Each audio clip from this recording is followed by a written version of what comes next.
We can get started. Hey, everybody. Ken Sakunum, North Star Technology Group. For those that don't know, I want to make a couple of introductions. In November of 2023, we acquired Smart Firm IT. And today I'm joined by their owner, Dan DeFay. Dan is now our Chief Security Officer, and he'll be leading us through this stuff today. And before I let you talk, Dan, I just want to make a quick introduction to AJ. AJ was part of our acquisition that happened last April.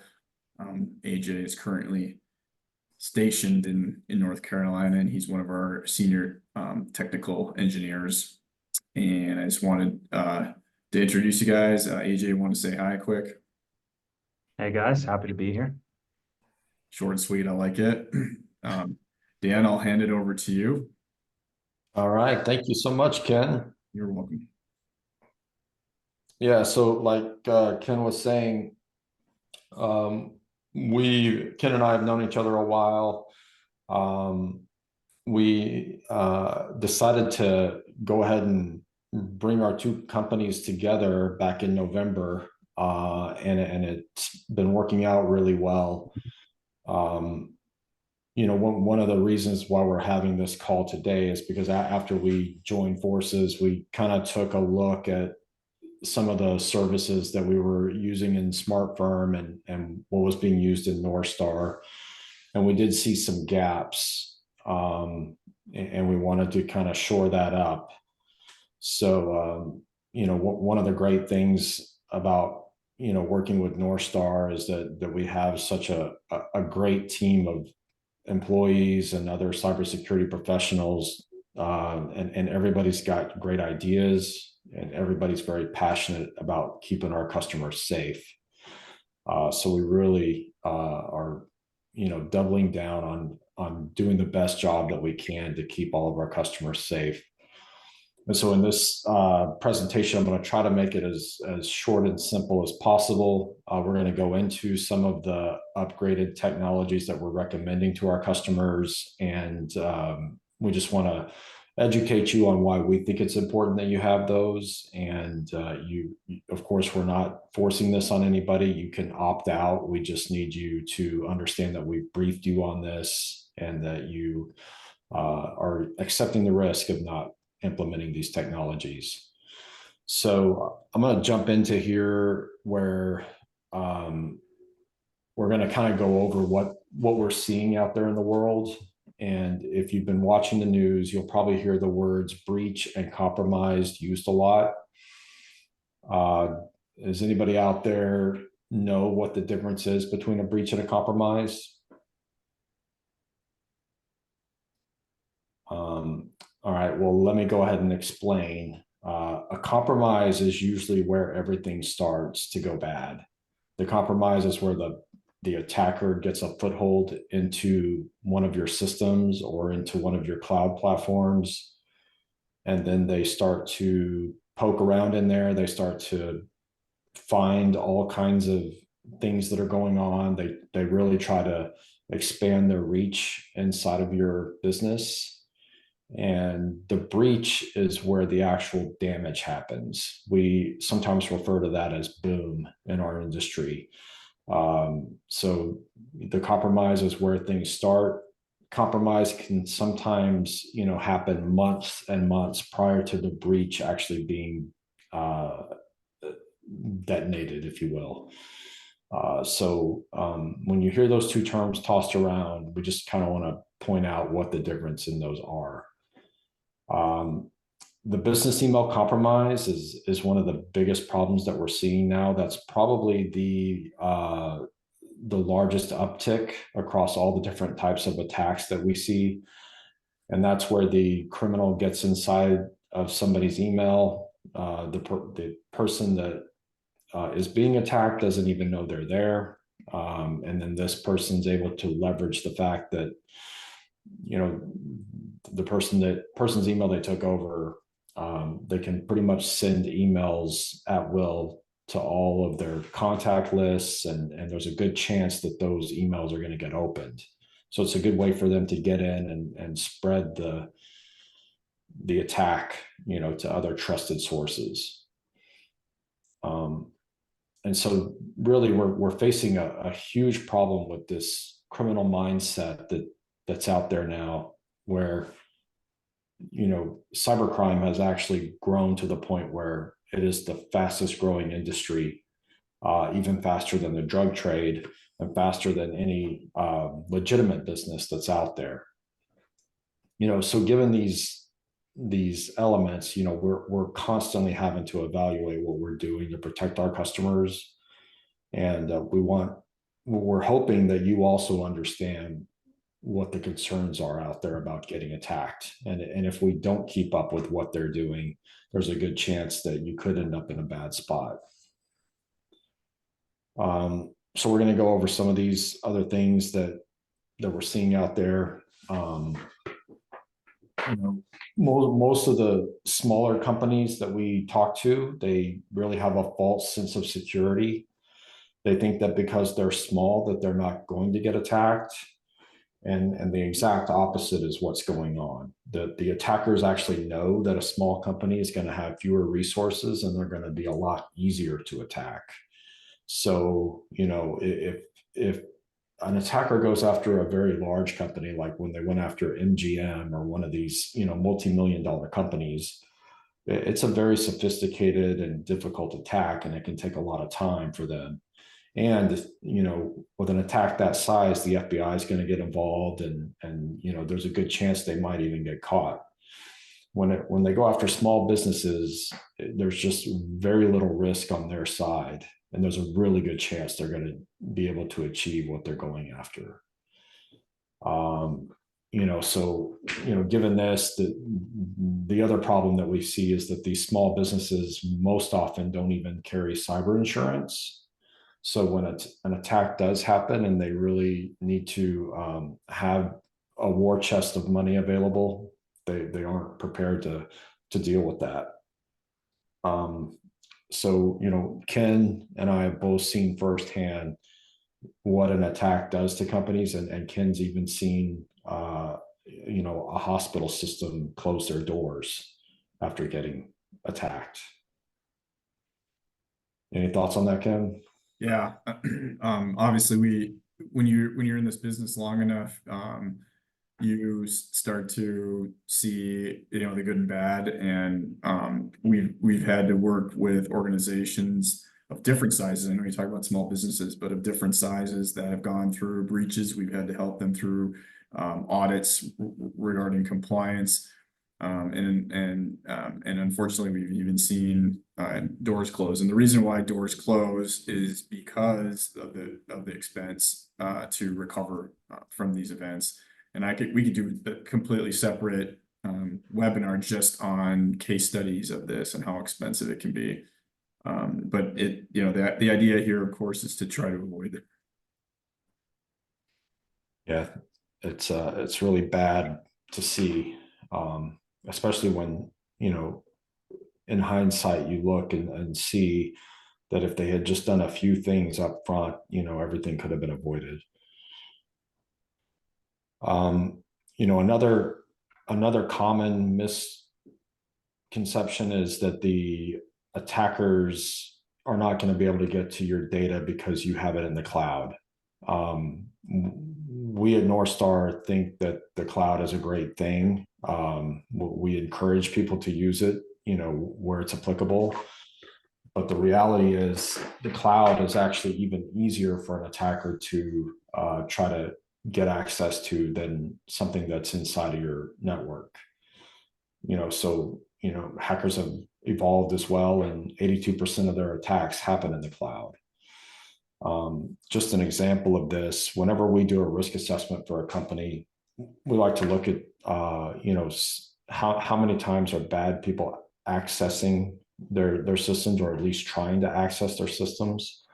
And essentially, this is an example here where we did a risk assessment on this company, and in Microsoft 365, in 90 days, this one small law firm had 22,678 failed login attempts.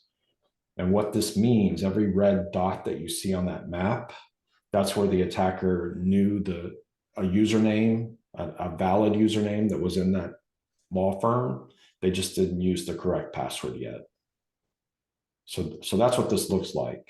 And the other thing that we all often see is that they think that because they have their data in Google or Microsoft, that everything's taken care of. And nothing can be further from the truth. Microsoft and Google are just platforms that store and process your data. The security, the backup, that is actually your responsibility. And this is an example of the Microsoft shared responsibility matrix. And you can see Microsoft is there to, provide the applications, provide the uptime on the systems, but it's your job to lock things down. It's your job to make sure that you've got everything backed up. And most people don't realize that. And like we were saying earlier, the cybercrime industry has evolved to the point where they have their own ransomware as a service platforms, which means that the really smart, geeky criminals actually have services that they can provide to other criminals who are just, novices, don't really have computer skills. And now they're enabling criminals of all different levels of knowledge to be able to hack into companies throughout the world.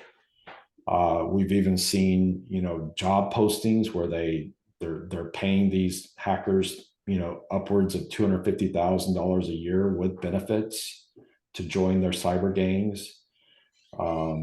This is a huge problem that we're seeing, and it doesn't seem to be getting any better.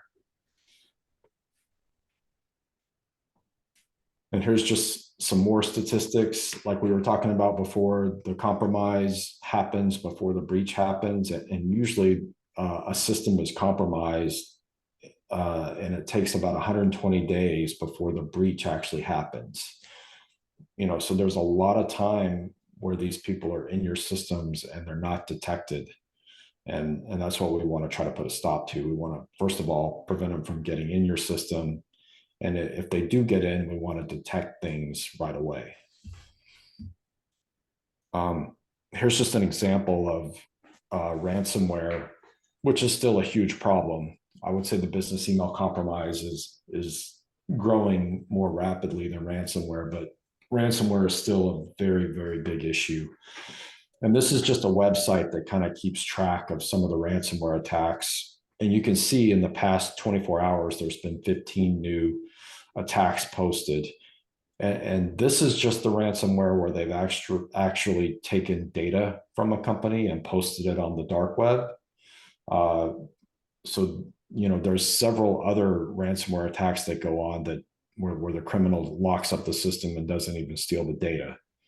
So this is just a subset of ransomware, but you can see it actively is happening every single day.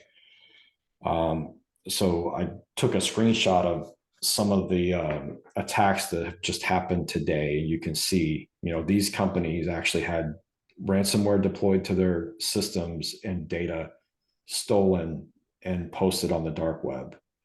So this was the ones from today, and from yesterday, I wasn't even able to grab all of them. The list was so big.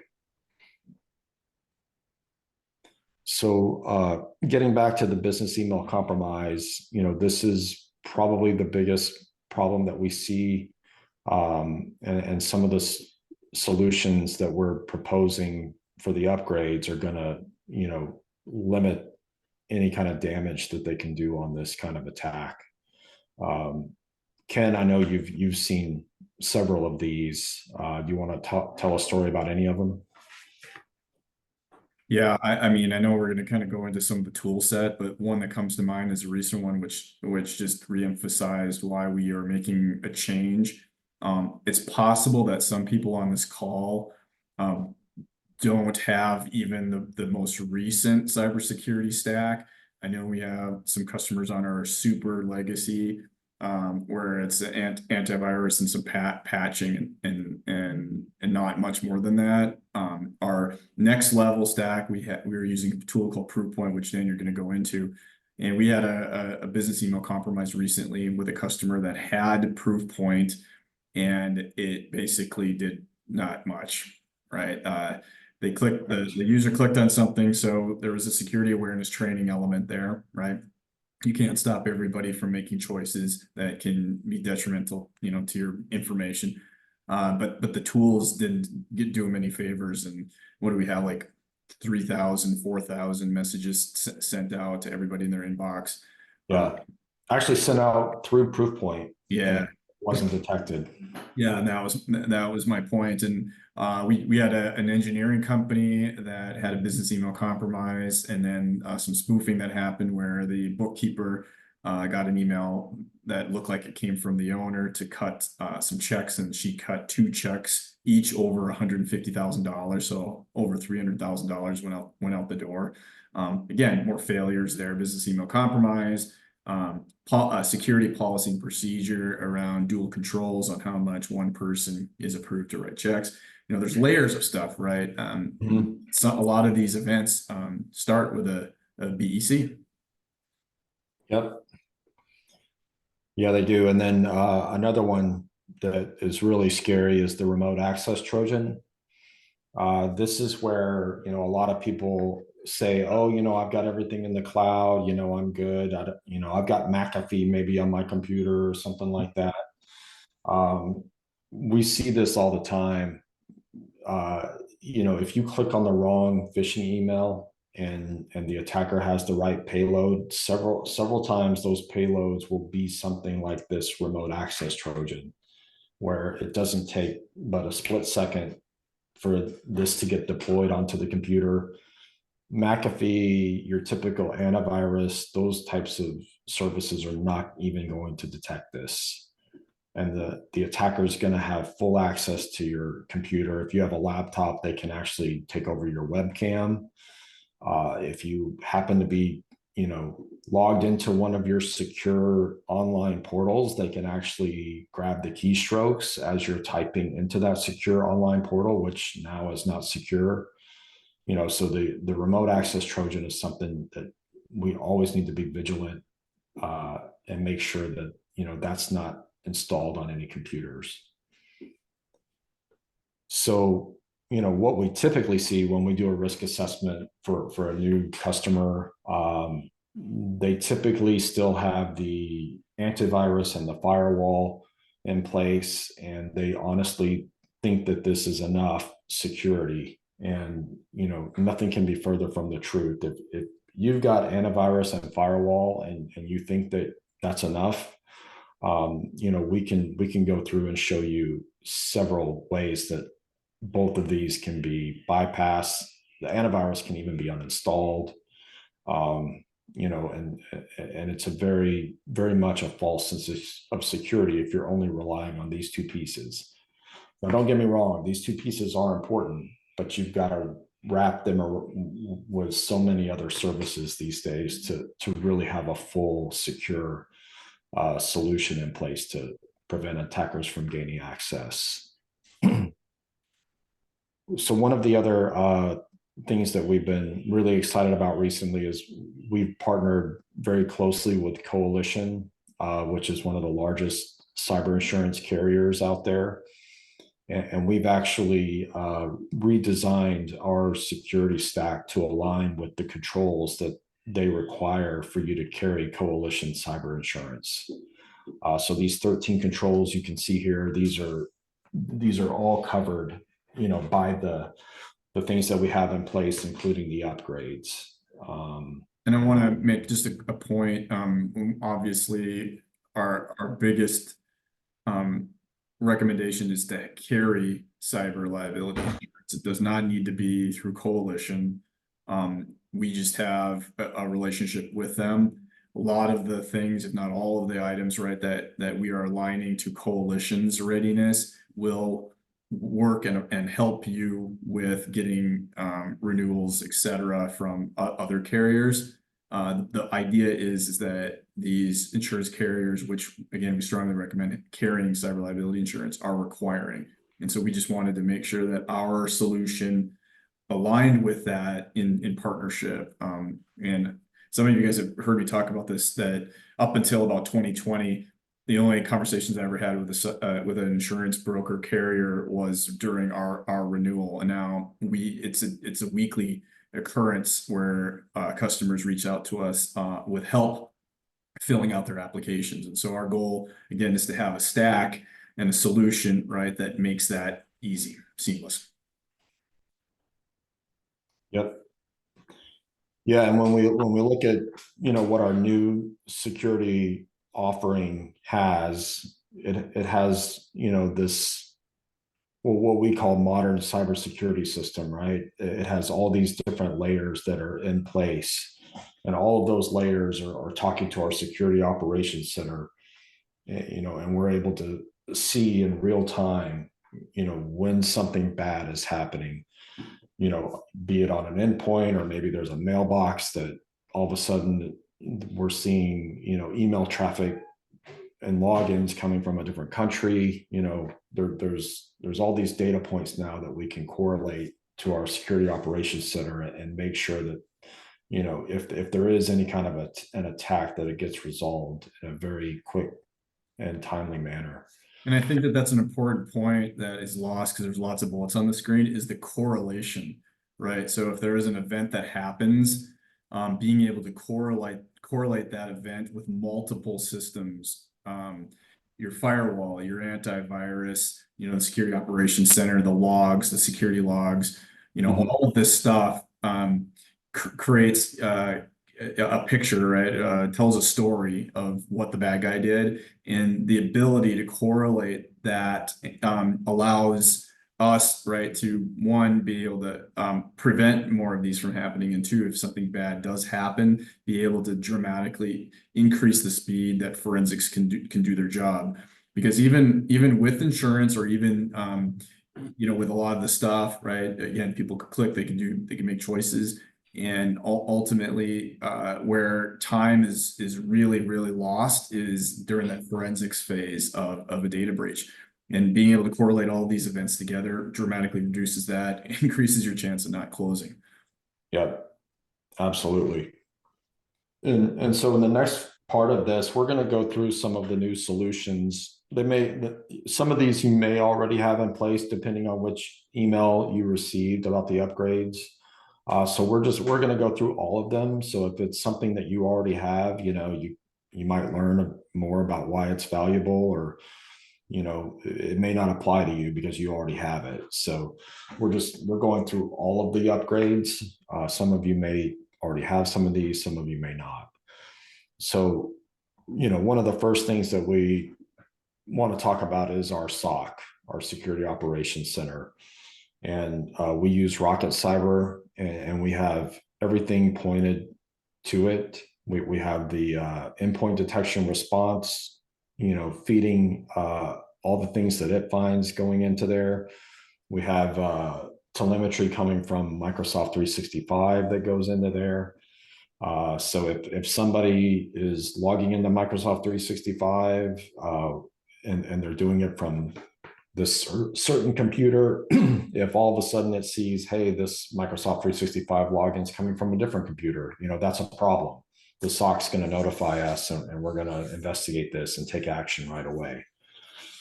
So we do think that's important. So if that is on your list of upgrades and you don't have it, this is the reason why, and why it's important. One of the things that we're looking to replace is Proofpoint. Now, Proofpoint had been a very solid solution, and we even used it in SmartFirm, you know, for a number of years. But slowly over time, it has just proven not to be as effective as it used to be. You know, so there's a lot of things we've seen with it. We, you know, like Ken mentioned earlier, we've actually seen, you know, business email compromise, send known bad emails, 3,000 of them or so, you know, through Proofpoint, completely undetected. You know, so we really think it's time that we transition out of Proofpoint and move into something better. So the solution that we're looking to replace it with is called Avanan. And it works really well. It actually integrates directly into the Microsoft 365 tenant. One of the things that we do is we program a button that says report phishing. We put that into the Outlook. So basically, Avanan is going to filter out all the bad email. No filter is 100% perfect. So there may be something that slips through. If anything in your inbox looks suspicious, just click on the report phishing button and report that email. It's going to take that email, pull it from your inbox, send it to our SOC. We're going to analyze it. And if it's good, we're going to put it back into your inbox in 30 minutes or less. We've been doing this for a number of years before we merged with Northstar, and we've had very good success with this. In my opinion, the email security just doesn't get any better than this, and we, have seen it just prove to, thwart so many things time and time again.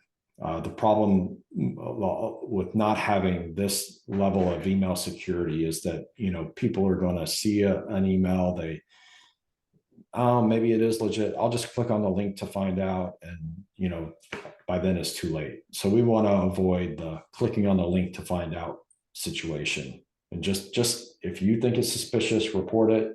We'll deal with it. If it's legit, we'll put it back. If it's not, we'll leave it out. Moving on to the endpoint, WebRoot is also one that we think it's time to replace as well. We helped a company recover from a ransomware attack back around December, Christmas time. And basically WebRoot was their antivirus that they had in place, and the attackers were able to bypass WebRoot. They were actually able to disable it and uninstall it. And so, we not only have we witnessed it, we've heard it from so many other IT providers out there that they had several companies get attacked and WebRoot was not able to defend them properly. So we're going to be replacing WebRoot with a product called Datto EDR. It used to be called InfoSite before Datto purchased it. And we've been using it for a while in the past with SmartFirm. And it's a very new and sophisticated endpoint detection response solution, similar to SentinelOne and some of the other known ones out there like CrowdStrike. But it does a great job. It's very lightweight. So even if you have older computers, it runs really well. It has really good integration with our security operations center. And the thing I like about it most, and I'll let AJ elaborate a little more, but my favorite thing about it is, most attackers are going to use the command line to launch their attacks and run scripts. Anytime the command line is used or PowerShell, Datto EDR actually records what's being typed into there and sends it to the SOC. So we know right away what the attacker is trying to do. Or even if an administrator is in there doing that, the SOC's going to be like, oh, okay, this looks legit. They're just doing some admin. So you have any thoughts, AJ? Yeah, no, I wanted to highlight the anti-ransomware protection. And that's especially powerful when combined with the tamper protection, because the tamper protection is going to make sure that, and even if an attacker was able to get in, they're not able to disable what the Datto EDR is doing. And the anti-ransomware, once it's set up, it will automatically isolate anywhere that it sees a ransomware begins. So if any of your data is beginning to get encrypted, it will isolate that so it can't spread beyond that point. And it will terminate the processes doing that. So what's so useful about that is it just gives the technicians a much faster response time, because before they are even consciously aware of it, it is already remediating the issue. Yeah, thank you. Yeah, I can't say that enough. I mean, those are the exact opposite what we see with WebRoot. Very easily bypassed, easy to be removed. And that's just not going to work in today's environment. All right, so ThreatLocker, several of us, me included, we love ThreatLocker. It's one of our favorite security solutions. I could go on and on, but I'll let AJ take this one. What's your thoughts on ThreatLocker? You've been using it a while too, right? Yeah, no, and it is by far my favorite security program. So ThreatLocker is an allow listing application. So what that means is unless a program is explicitly allowed to run, and most of those definitions are based on hashes, then it cannot run. So for example, you use Adobe, and Adobe has a certain hash, which they take the program and run it through an algorithm. Now, any changes to the program will change that hash. So if an attacker goes and let's say they inject something into Adobe, maybe into an update, if the hash doesn't match, ThreatLocker is going to make sure that isn't able to run. And why that's so important is because let's say there's a compromise of one of your security applications. Let's say Datto EDR is compromised. ThreatLocker would be able to prevent an attack like that because unless the company has given the updated hash to ThreatLocker, it's going to block that update. So that enables any kind of supply chain attacks to be stopped before they ever get on your machine. And those are some of the most dangerous to mitigate. Yeah, that's a great point, AJ. And like you said, I mean, when I first started using ThreatLocker, what I was thinking about is, you know, being that we use all these different tools, such as the RMM or remote monitoring and management agent, all these different things that we have in place. Should one of those tools get compromised, ThreatLocker is our fallback to basically block that attack. So it's like ThreatLocker is kind of like our silver bullet should one of anything in our security stack become compromised. ThreatLocker can help us, remove that immediately and disable it. So it really is a huge safety net for us. And I don't know anything out there that has changed the game for us in a positive way like ThreatLocker. And speaking of those, that checklist that we were showing you with Coalition, ThreatLocker takes care of two of those controls on access control and device security really, really well. And, even if in a lot of environments, a local admin is required for some applications. So even if a user has local administrator rights, ThreatLocker can still override that. And so privilege escalation stops right there. Even if they're a local admin, doesn't matter. ThreatLocker's going to protect that unless it's allowed through. So yeah, we really looking forward to deploying that everywhere that we're able to. Keeper's another one that we really just can't say enough about. Having this in place, and I'll let AJ speak to this too. So we know that we encourage multi-factor authentication in almost everything, but one of those factors is almost always a password, which is something you know. And the problem is whenever people have to change passwords, get a new password, there's a reset, it's difficult for them to remember that password, and they're more inclined to choose something that's weaker. Now, how Keeper helps us out here is they only have to remember one password. That helps in a couple ways. One, it's easier for the user. They just have to remember one password to get access to the rest of their passwords. But it also enables them to use more secure passwords for other applications. Because if you had to remember multiple, let's say 16-character passwords with appropriate complexity, it'd be very difficult. But Keeper makes it very simple. You can easily have that all stored. It will autofill on sites that it's been saved as. And it can also be useful because within an organization, you can share passwords. So if you need somebody to be able to access an application and they've been granted access, you can just share them the password through Keeper. So there's no exchange of passwords, maybe over some kind of insecure text message or something like that. Yeah, and another thing that I like about Keeper, or really just having any password manager in place, is that some of the attacks that we see, and we test this whenever we do a risk assessment for a customer. Um, if the payload on a phishing email has a program that it launches that goes out and steals the browser passwords and then sends them back to the attacker, um, it's not going to be able to do that. Like what we do is we basically set up the browser so that they don't store the passwords, and we force them to use Keeper or some kind of password manager. So if you're doing things that way, even if you were to get attacked by one of those phishing emails that tries to grab the browser passwords, it's not going to be able to grab them out of Keeper.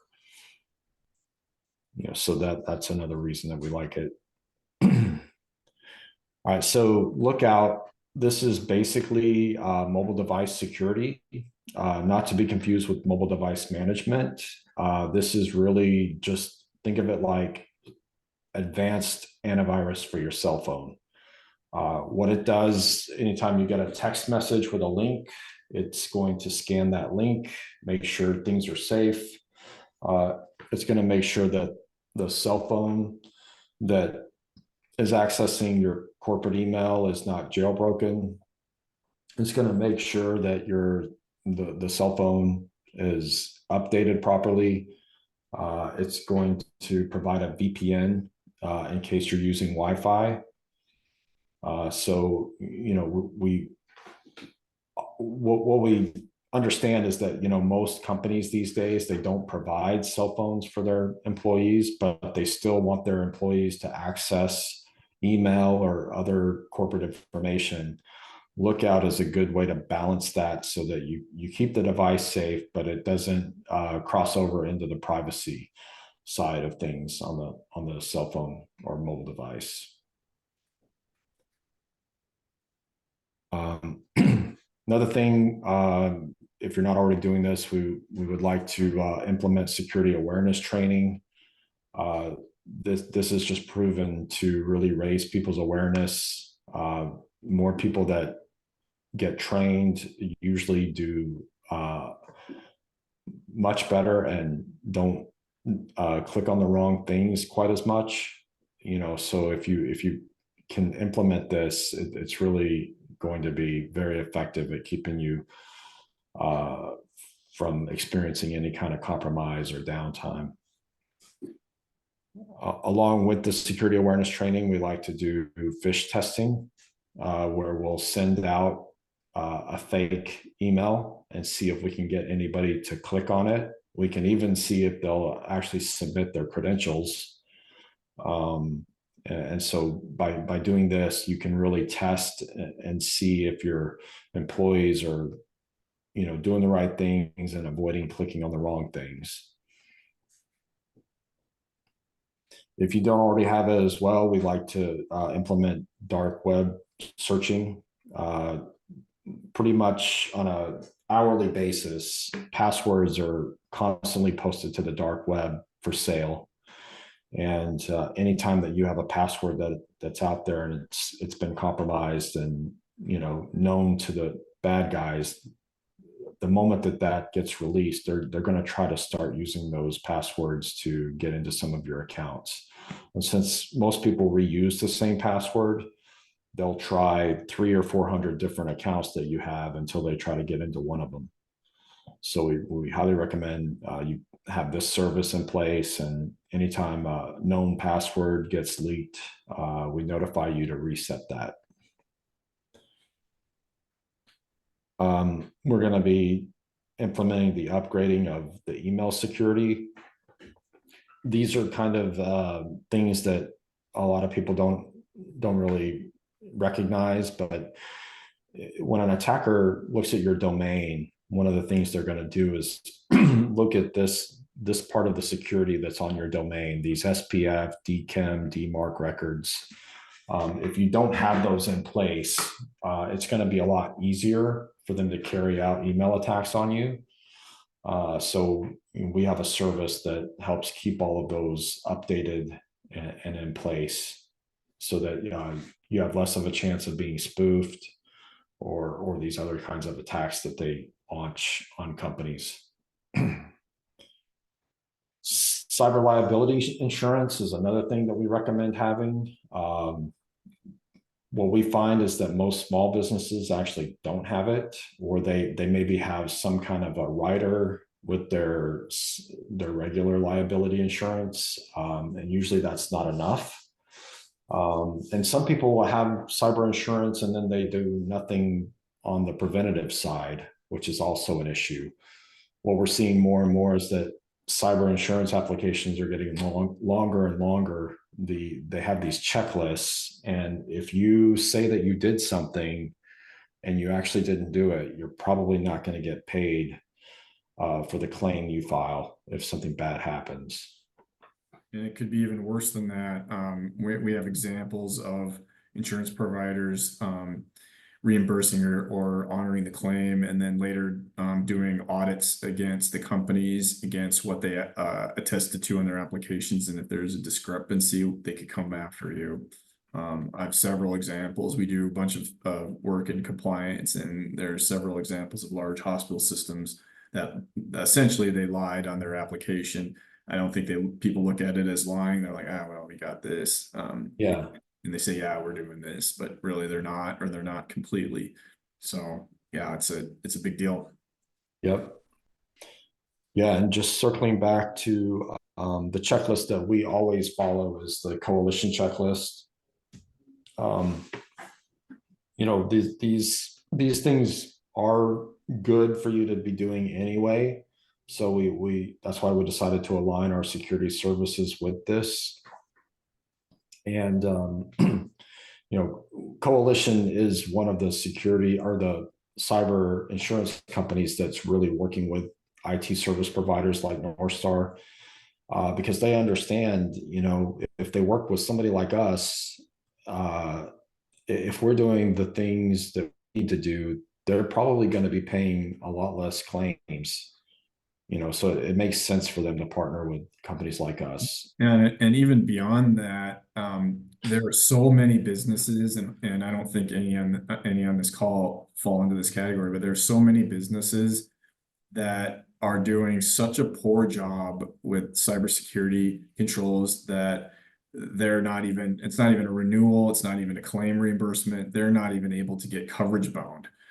And so we are trying to partner with Coalition in this case, right? But with insurance, right, to help with that, because we believe that it's part of our mission, right? To stop bad guys from doing bad things. And this is just one of the pieces of that.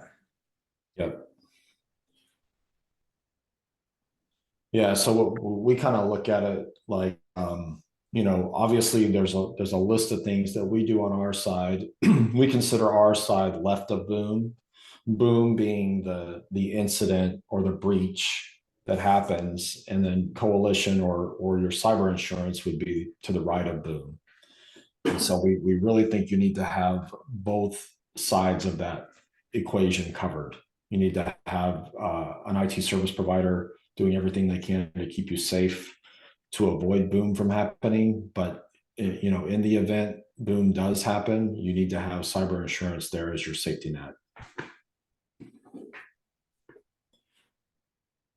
I just want to touch a little bit. This wasn't really in the upgrade package, but I want to encourage those of you who are not sure of all the different options on Microsoft 365. The Microsoft 365 Business Premium package is the one that we recommend our clients use, because there's so many different security tools that we can utilize in your environment to keep you even more secure.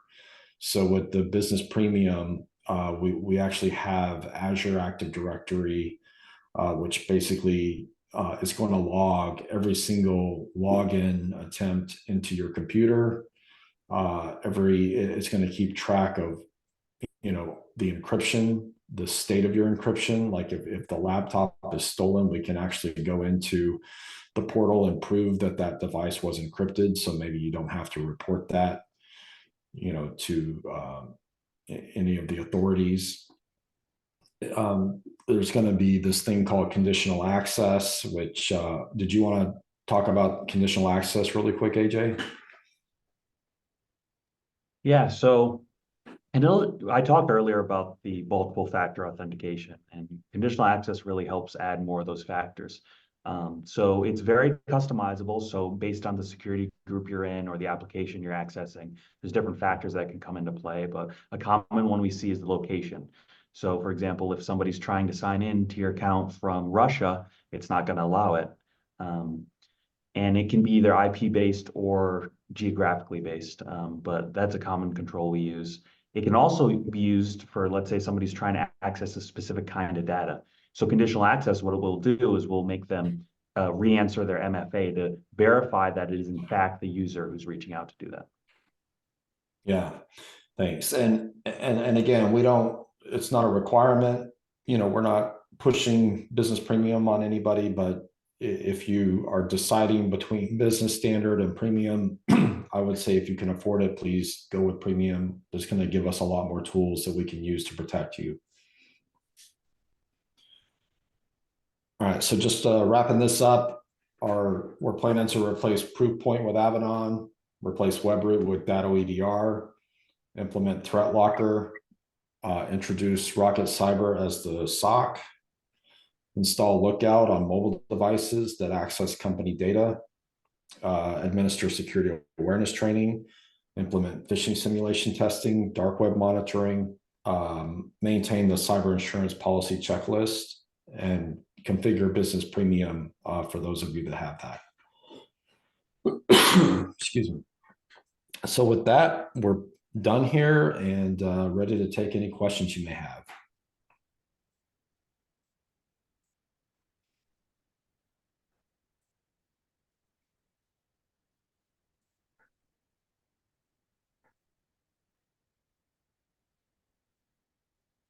I know it's a lot, and sometimes it's a little bit of a fire hose scenario, right? Yeah. But certainly this is recorded. We'll send it out. If anybody has any questions or follow up after that, Dan, I don't know, can people see the chat? Can you put your email address in the chat? Yes, let me do that.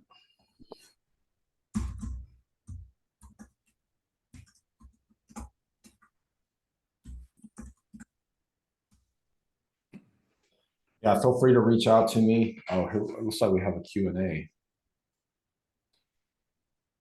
Oh, it looks like chat is disabled. Okay, so Chris is asking, are we able to receive monthly reports on training and or vulnerabilities? And the answer is yes. That can be done for sure. Yeah, so the training piece, we're utilizing a tool that has both a monthly and a quarterly reporting that can automatically be sent out. And that shows the results of the phishing simulation, so you could see which test we did. So if we did Target gift card, or if we did something, more related to the holidays, you'll see those, and then specifically who clicked on it, who opened the message, who clicked on it, who submitted credentials. This cybersecurity awareness training will report all of the status of who's opened and who's taken the training. Yeah, and regarding like Rocket Cyber, that we could do an executive summary report that can be done on every 30-day basis, and that shows, I mean, we could do a whole series just on Rocket Cyber. How that operates is the software detects within the logs, and I think they called it an event in Rocket Cyber, and on a typical customer we may get thousands of events on a monthly basis. Those events then are sent to the SOC to review. If any of those are serious enough, the SOC contacts our team as an incident, and all of that stuff can be reported. And I'm assuming the same goes with Threat Locker. Obviously the email security, Yeah. we can send monthly or quarterly reports on the number of phish messages blocked, the number of virus payloads. Yeah, and after we get through these upgrades, we're going to be performing ongoing risk assessments, and we're going to be tracking kind of where every company is kind of as a baseline, and then they're basically their roadmap for improvement going forward as well. And we'll be doing those during the strategic business reviews.